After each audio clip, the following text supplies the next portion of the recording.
అందరికీ నమస్కారం. తెలుగు కథామాలికకు స్వాగతం. ఈనాటి మన కథ ధైర్యంతో వేసిన అడుగు. మొదటిసారి నా ఛానల్ చూస్తున్న వాళ్ళు ప్లీజ్ సబ్స్క్రైబ్ చేసుకోండి. ఇక కథలోకి వెళ్దామా? హైదరాబాదులో ఒక పోలీస్ స్టేషన్. సాయంత్రం 6 గంటలు. బాగా వర్షం పడుతోంది. ఎస్ఐ గారు అందరికీ టీ, బజ్జీ ఆర్డర్ చేశారు. ఒకతను టీ ఇంకా బజ్జీలు పట్టుకొని స్టేషన్లోకి వచ్చి అందరికీ ఇచ్చి వెళ్ళిపోయాడు. అప్పటి వరకు కేసులని, కంప్లైంట్స్ అని అలసిపోయిన అందరూ టీ ఇంకా బజ్జీ రాగానే ఎక్కడి పని అక్కడ ఆపేసి వాటిని తింటూ ఒకరితో ఒకరు మాట్లాడుకుంటున్నారు. ఇంతలో ఒక అమ్మాయి అక్కడకు వర్షంలో తడుస్తూ వచ్చింది. తన ముఖం ఎవ్వరికీ కనపడకుండా కప్పుకొని వచ్చింది. అందరూ మాట్లాడుకోవటం వదిలేసి ఆ అమ్మాయి వైపు చూశారు. వాళ్ళందరూ ఒకేసారి అలా చూసేసరికి ఆ అమ్మాయికి భయం వేసి వెళ్ళిపోదామని వెనక్కి తిరిగింది. ఇంతలో వాళ్లలో నుంచి ఒక కానిస్టేబుల్ వచ్చి, ఏమమ్మా మళ్ళీ వెనక్కి వెళ్ళిపోతున్నావు అని అడిగాడు. ఆ అమ్మాయి ఏ సమాధానం చెప్పకుండా మౌనంగా ఉంది. ఆ కానిస్టేబుల్ ఆ అమ్మాయిని తీక్షణంగా చూశాడు. ఆ అమ్మాయి ముఖంలో భయం ఇంకా అమాయకత్వం కలగలిసి హావభావాలతో ఆ కానిస్టేబుల్నే చూస్తోంది. కానిస్టేబుల్ మళ్ళీ మాట్లాడుతూ, ఏంటమ్మా, ఎవరైనా నిన్ను అల్లరి పెట్టారా అని అడిగాడు. దానికి ఆ అమ్మాయి, హా సార్, కొంచెం అలాంటిదే అని లో గొంతుతో చెప్పి మళ్ళీ ఆ అమ్మాయి మాట్లాడుతూ, ఒకసారి నేను ఎస్ఐ గారితో కొంచెం మాట్లాడవచ్చా అని. కానిస్టేబుల్ ఏమంటారో అని భయంగా చెప్పింది. ఒక్క నిమిషం అమ్మా, సార్ని అడిగి వస్తాను. అంతవరకు ఇక్కడ కూర్చో అని అక్కడ ఉన్న కుర్చీని చూపించి పర్మిషన్ కోసం ఎస్ఐ గారి దగ్గరికి వెళ్ళాడు కానిస్టేబుల్. ఆ అమ్మాయి కుర్చీలో కూర్చొని ఆ స్టేషన్ని మొత్తం పరీక్షిస్తోంది.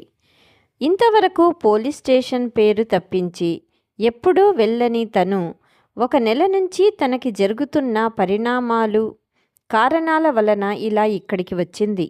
ఇంతలో ఆ కానిస్టేబుల్ ఆ అమ్మాయి దగ్గరికి వచ్చి, అమ్మా, నిన్ను సార్ పిలుస్తున్నారు అని చెప్పి ఆ అమ్మాయిని ఎస్ఐ గారి దగ్గరకు తీసుకెళ్లారు. వీళ్ళు రావడం చూసి ఎస్ఐ, రామ్మా కూర్చో అని తన ముందు ఉన్న కుర్చీని చూపించారు. ఎస్ఐ గారికి నమస్కారం సార్ అని చెప్పి చైర్లో కూర్చుంది. ఆ కానిస్టేబుల్ కూడా అమ్మాయి పక్కనే ఉన్న చైర్లో కూర్చున్నారు. ఎస్ఐ మాట్లాడుతూ, ఏంటమ్మా, నాతో ఏదో విషయం గురించి మాట్లాడాలి అన్నావంట అని అడిగారు. అవును సార్ అని ఆగి విషయం చెప్పటానికి కొంచెం భయపడింది. ఆ అమ్మాయి భయపడుతుంది అని అర్థం చేసుకున్న ఎస్ఐ గారు, చూడమ్మా, నువ్వు ఏ విషయం చెప్పాలి అని ఇక్కడికి వచ్చావు అది భయపడకుండా చెప్పు. అది ఎలాంటి విషయం అయినా మేమందరం నీ వెనకాలే ఉన్నాము అని అమ్మాయిలో ఉన్న భయం పోగొట్టడానికి చెప్పారు. ఆ అమ్మాయి కళ్ళు మూసుకొని ఒక్కసారిగా గట్టిగా శ్వాస తీసుకొని వదిలి తన గురించి చెప్పడం మొదలుపెట్టింది. నా పేరు శ్వేత సార్. నాది కర్నూలు జిల్లాలోని ఒక చిన్న పల్లెటూరు. నాన్న మేస్త్రీ పని, ఇంకా అమ్మ ఊరిలో ఉన్న చిన్న పనులు చేస్తారు. నేను మా ఊరిలో ఉన్న గవర్నమెంట్ కాలేజీలో డిగ్రీ వరకు చదివాను. తెలిసిన వాళ్ళ సహాయం తీసుకొని ఇక్కడే గర్ల్స్ హాస్టల్లో ఉంటూ సంవత్సరం నుంచి ఇక్కడే చిన్న కంపెనీలో పనిచేస్తున్నాను. అంతా బాగానే ఉంది అన్న సమయంలో 1 నెల రోజుల ముందు నాకొక ఫోన్ కాల్ వచ్చింది. సార్ అని ఆగి 1 నెల నుంచి ఆపుకున్న దుఃఖం మొత్తం ఇప్పుడు ఏడుపుగా మారి కళ్ళలో నుంచి నీళ్ళలా బయటకి వస్తోంది. అప్పటి వరకు శ్వేత చెప్పింది అంతా శ్రద్ధగా విన్న ఎస్ఐ గారు ఇంకా కానిస్టేబుల్ ఒక్కసారి తను ఏడ్చేసరికి కొంచెం కంగారు పడి, ఏమైందమ్మా, ఎందుకు అంతలా ఏడుస్తున్నావు, అసలేం జరిగిందో చెప్పు అని అన్నారు. కానిస్టేబుల్ శ్వేతకు మంచినీళ్లు ఇచ్చి, ఇదిగో ఈ నీళ్లు తాగి నువ్వేం చెప్పాలనుకుంటే అంతా ప్రశాంతంగా చెప్పు అన్నారు. శ్వేత నీళ్లు అందుకొని మొత్తం తాగేసి ఆ గ్లాస్ టేబుల్ మీద పెట్టి కొంచెం రిలాక్స్ అయిన తర్వాత మళ్ళీ చెప్పటం మొదలుపెట్టింది. సార్, 1 నెల రోజుల నుంచి డైలీ నాకు ఒకడు ఫోన్ చేసి విసిగిస్తున్నాడు అని చెప్పింది. ఏ రకంగా వేధిస్తున్నాడు నిన్ను అని అడిగారు ఎస్ఐ గారు. కరెక్టుగా 1 నెల రోజుల ముందు ఒకతను నాకు ఫోన్ చేసి నా పర్సనల్ వీడియోస్ తన దగ్గర ఉన్నాయి అని నాతో చెప్పాడు.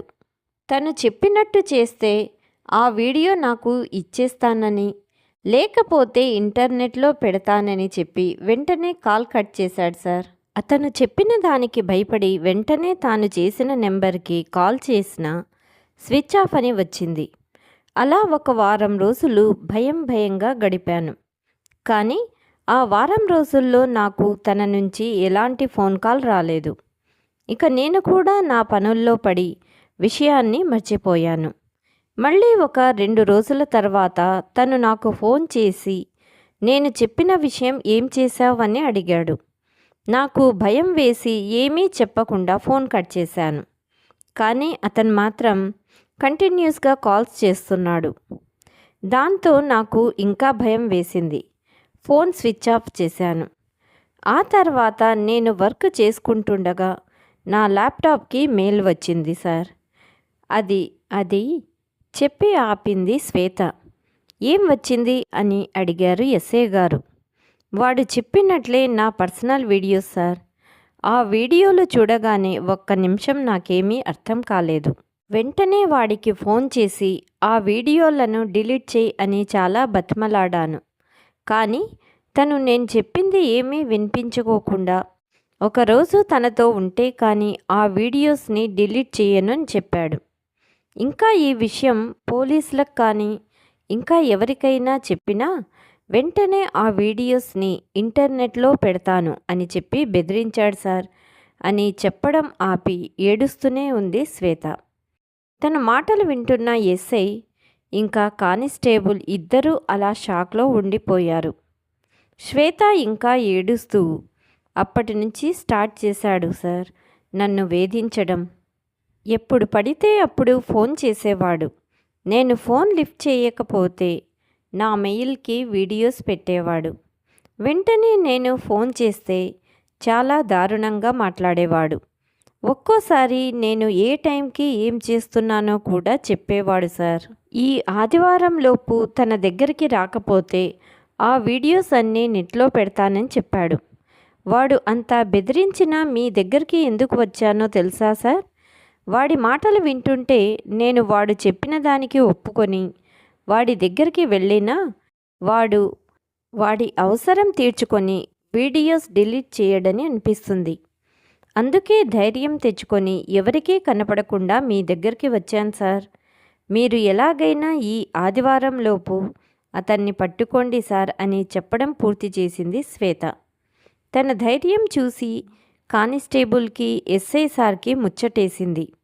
ఎస్ఐ గారు మాట్లాడుతూ, మంచి పని చేశావమ్మా, మా దగ్గరికి వచ్చి. నువ్వు అన్నట్టు వాడి దగ్గరికి నువ్వు వెళ్ళినా వాడు వీడియోస్ మాత్రం డిలీట్ చేయడు అని అన్నాడు. దానికి కానిస్టేబుల్ కూడా వంతపాడుతూ, సార్ చెప్పింది నిజమేనమ్మా, వాడి దగ్గరికి వెళ్ళిన వాడు మాత్రం నీ వీడియోస్ డిలీట్ చేయడు. మంచి పని చేసావమ్మా ఇక్కడికి వచ్చి అని అన్నారు ఎస్ఐ గారు. ఎస్ఐ గారు మాట్లాడుతూ, ఇప్పుడు చెప్పింది అంతా కంప్లైంట్గా రాసి ప్రశాంతంగా హాస్టల్కి వెళ్ళు. వాడిని ఎలాగైనా ఈ 4 రోజుల్లో పట్టుకుంటాం అని అన్నారు. ఆ మాటకి శ్వేతకి కొంచెం ధైర్యం వచ్చి ఒక పేపర్ మీద కంప్లైంట్ రాసి వాళ్ళకిచ్చింది. వాడు ఒకవేళ ఫోన్ చేస్తే ఎప్పటిలాగే మాట్లాడు అన్నారు ఎస్ఐ గారు. సరే సార్ అని తల ఊపి నేను వెళ్తాను అని చెప్పి అక్కడి నుంచి వెళ్ళింది శ్వేత. శ్వేత వెళ్ళిపోయిన తర్వాత ఎస్ఐ ఎవరికో ఫోన్ చేసి జరిగిన విషయం చెప్పి ఫోన్ కట్ చేశాడు. ఆ తర్వాత రోజు శ్వేత హాస్టల్కి 2 అమ్మాయిలు వచ్చారు. ఆ అమ్మాయిలు హాస్టల్ వార్డెన్కి శ్వేత రూమ్ అడిగి సరాసరి రూమ్ దగ్గరకు వెళ్ళి రూమ్ తలుపు తట్టారు. శ్వేత రూమ్ డోర్ తెరిచి ఎవరు అన్నట్టు వాళ్ల వైపు అయోమయంగా చూసింది. తన ఎక్స్ప్రెషన్ని అర్థం చేసుకున్న ఇద్దరు అమ్మాయిలు వాళ్ళు పోలీసులని ఎస్ఐ సార్ రూమ్ని చెక్ చేయమని పంపించారని చిన్నగా శ్వేతకి అర్థమయ్యేటట్లు చెప్పారు. వాళ్ళ మాటలు అర్థం చేసుకున్న శ్వేత నవ్వుతూ, రండక్క, మీకోసమే ఎదురు చూస్తున్నాను అని చెప్పి రూమ్లోకి తీసుకెళ్ళి తన రూమ్మేట్కి తన అక్కలు అని పరిచయం చేసింది. వాళ్ళు శ్వేత బెడ్ మీద కూర్చొని ఒక్కసారి రూమ్ మొత్తం జాగ్రత్తగా పరిశీలించాలబ్బా. ఏంటి శ్వేత, ఇంత దుమ్ముగా ఉంది, మేం ఎలాగో వచ్చాం కాబట్టి క్లీన్ చేస్తాంరా అని చెప్పి రూమ్ని క్లీన్ చేస్తున్నట్లు యాక్ట్ చేస్తూ ఎక్కడైనా కెమెరాలు గట్రా పెట్టారేమో అని చాలా జాగ్రత్తగా ఇంచుమించు ఏదీ వదలకుండా రూమ్ మొత్తం సెర్చ్ చేస్తున్నారు. కానీ అలాంటివి ఏమీ వాళ్ళకి దొరకలేదు. ఇది ఇలా ఉండగా పోలీస్ స్టేషన్లో ఎస్ఐ ఇంకా కానిస్టేబుల్ శ్వేత బెదిరిస్తున్న వాడి నెంబర్ని ట్రేస్ చేశారు. కానీ ఆ నెంబర్ ఎక్కడో ఫారిన్ నుంచి వస్తున్నట్లు, అది చూసేసరికి ఈ కేసంతా ఆషామాషీగా ఏది కాదు అని అనిపిస్తుంది ఎస్ఐ గారికి. ఈ లోపల ఆ ఇద్దరు అమ్మాయిలు ఎస్ఐ దగ్గరకు వచ్చి ఆయనకు సెల్యూట్ చేసి ముందు ఉన్న చైర్లో కూర్చున్నారు. ఏమన్నా దొరికాయా అని అడిగాడు ఎస్ఐ గారు. ఇద్దరిలో ఒక అమ్మాయి, లేదు సార్, రూమ్ మొత్తం సెట్ చేశాం కానీ అక్కడ కెమెరాలు ఏమీ లేవు సార్. ఇంకా ఆ రూమ్లో ఎలాంటి విండోస్ లేవు సార్. చిన్న చిన్న గ్యాప్స్ ఉన్నా వాటిని అట్టలతో కవర్ చేశారు. వాడు రూమ్లో ఎలాంటి కెమెరాలు పెట్టలేదు అని చెప్పారు. తన పక్కన ఉన్న కానిస్టేబుల్ వైపు చూసి, శ్వేత ఎవరినైనా లవ్ చేస్తున్నదా ఏమి అని కనుక్కోమన్నాను కదా, ఆ విషయం ఎంతవరకు వచ్చింది అని అడిగారు. కనుక్కున్నాను సార్, అలాంటివి ఏమీ లేవు సార్. ఇంకా తన ఆఫీస్కి కూడా వెళ్ళాను, అక్కడ మనకు కావాల్సింది ఏమీ దొరకలేదు సార్ అని చెప్పాడు కానిస్టేబుల్. తన ఫోన్ చెక్ చేశారా? తను వాడుతుంది పాత ఫోన్ సార్, దానికి కెమెరా కూడా లేదు. ఇక తన ల్యాప్టాప్లో మెయిల్స్ కూడా చెక్ చేశాను, దానిలో ఎలాంటి మెయిల్స్ వచ్చినట్లు లేవు సార్ అని చెప్పారు ఇద్దరు అమ్మాయిలు. వెయిట్, తనకి ల్యాప్టాప్ ఉందా అని అడిగాడు ఎస్ఐ.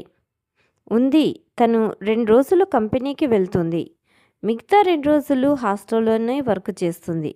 సో ఆ కంపెనీ వాళ్ళే తనకి ల్యాప్టాప్ ఇచ్చారని చెప్పింది ఇద్దరిలో ఒక అమ్మాయి. ఆ ల్యాప్టాప్ని చెక్ చేశారా అని అడిగారు ఎస్ఐ గారు. సార్, దాంట్లో ఏదో చూస్తున్నట్లు యాక్ట్ చేశాను, ఆ ల్యాప్టాప్ని చెక్ చేశాను అని చెప్పారు. దాంతో ఎస్ఐ గారికి ఆ కేసును ఎలా సాల్వ్ చేయాలో అర్థం కాలేదు.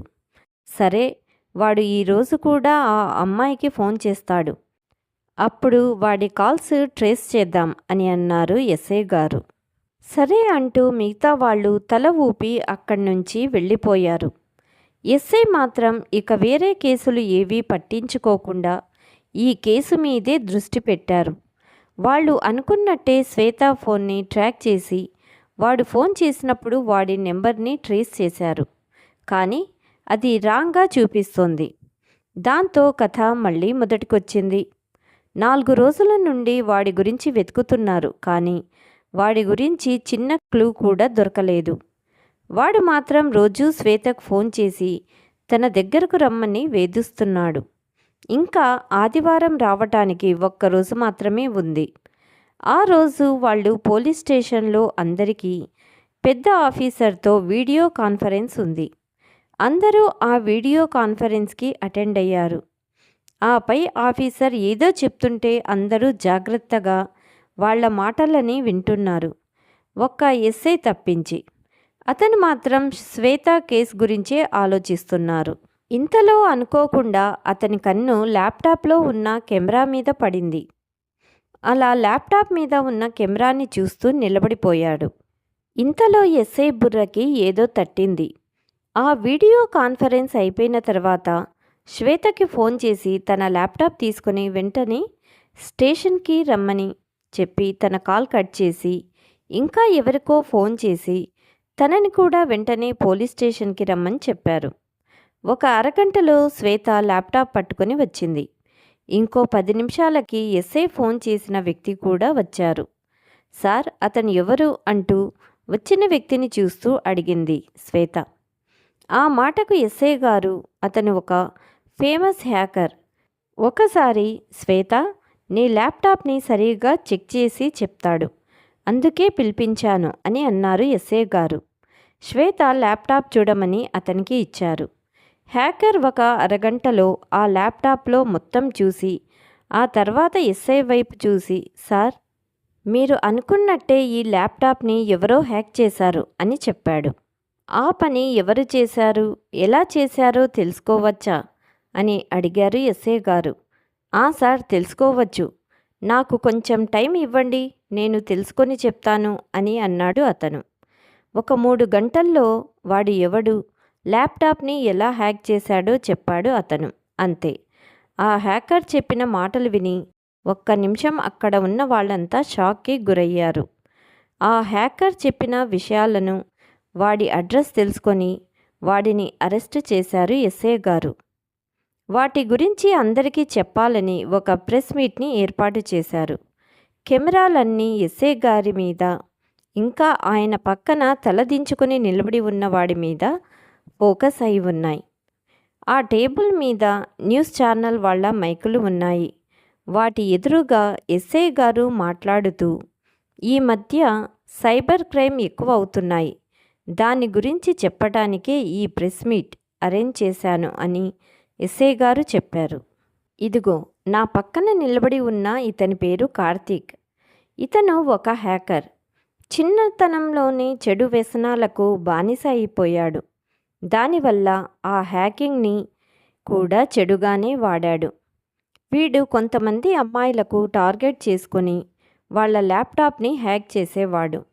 ల్యాప్టాప్ని ఎలా హ్యాక్ చేసేవాడంటే, ముందు ల్యాప్టాప్కి ఒక నోటిఫికేషన్ పంపేవాడు. ఇంకా ఆ నోటిఫికేషన్లోనే ఫాలో అండ్ డిలే అని 2 ఆప్షన్లు ఉంటాయి. ఆ నోటిఫికేషన్ చదవకుండా చాలామంది అప్లోడ్ చేస్తారు. అంటే ఆ క్లిక్తో వాళ్ళ ల్యాప్టాప్ మొత్తం వాడి ఆధీనంలో ఉంటుంది. ఇంకా వాళ్ళు చేసే ప్రతి పని వాళ్ళ ల్యాప్టాప్లో ఉన్న కెమెరాతో చూస్తుంటాడు. అలా వాళ్లకు తెలియకుండానే వాళ్ళ పర్సనల్ వీడియోలను సేవ్ చేసి కొన్ని రోజుల తర్వాత వాళ్ళ మెయిల్కి పంపించి వాళ్ళు తనతో గడపాలని కండిషన్ పెడతాడు.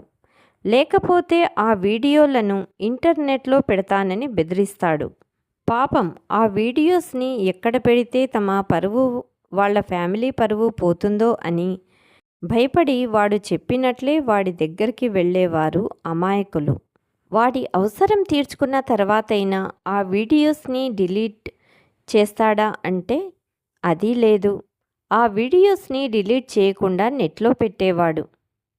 వీడి వల్ల ఒక అమ్మాయి ఆత్మహత్య చేసుకుని చనిపోయింది అని ఎస్ఐ గారు చెప్పారు. అది వింటున్న న్యూస్ ఛానల్స్కి నోటి వెంట మాట రాలేదు. మళ్ళీ ఎస్ఐ కంటిన్యూ చేస్తూ, ఇది ఒక్కటే కాదు, మన ఫోన్లో కూడా ఒక యాప్ ఇన్స్టాల్ చేస్తే ఎలా అయితే కొన్ని నోటిఫికేషన్లు వస్తాయో, అసలు వాడు ఎలా మనకి ఆ నోటిఫికేషన్ పంపిస్తాడో తెలుసా? మీ ఫోన్లో ఉన్న ఫొటోస్, కాంటాక్ట్స్ అన్నీ ఇంకా మిగతావి ఈ యాప్లో చూడొచ్చని ఉద్దేశంతో. కానీ మనం వాటి గురించి పెద్దగా పట్టించుకోకుండా ఎలా అని క్లిక్ చేస్తూ వెళ్ళిపోతాము. అదే చాలా రాంగ్. మీరు యాప్ని ఇన్స్టాల్ చేసినప్పుడు మీ నోటిఫికేషన్స్ చదివి అది మీకు అవసరమైతేనే అప్లోడ్ అని క్లిక్ చేయాలి, లేకపోతే డిలీట్ చేయాలి. ముఖ్యంగా అమ్మాయిలు, ఇలాంటి ఫోన్ కాల్స్ వస్తే ధైర్యంగా ఆ విషయాన్ని మాతో కానీ షీ టీంతో కానీ షేర్ చేసుకోవాలి. అప్పుడే వీడిలాంటి వాళ్ళ ఆగడాలు సాగవు. ఇంకా మీరు మా దగ్గరికి వచ్చి కంప్లైంట్ ఇవ్వటానికి భయపడితే ఒక ఫోన్ కాల్ చేయండి, మీ పేరు ఎవరికీ తెలియకుండానే మిగతా విషయాలు మేం చూసుకుంటాం అని చెప్పి అక్కడితో ముగించారు ఆ ప్రెస్ మీట్. ఈ కథ గురించి మీ అభిప్రాయాలను కామెంట్ రూపంలో తెలియచేయండి. Please like, share and subscribe my channel. Thank you.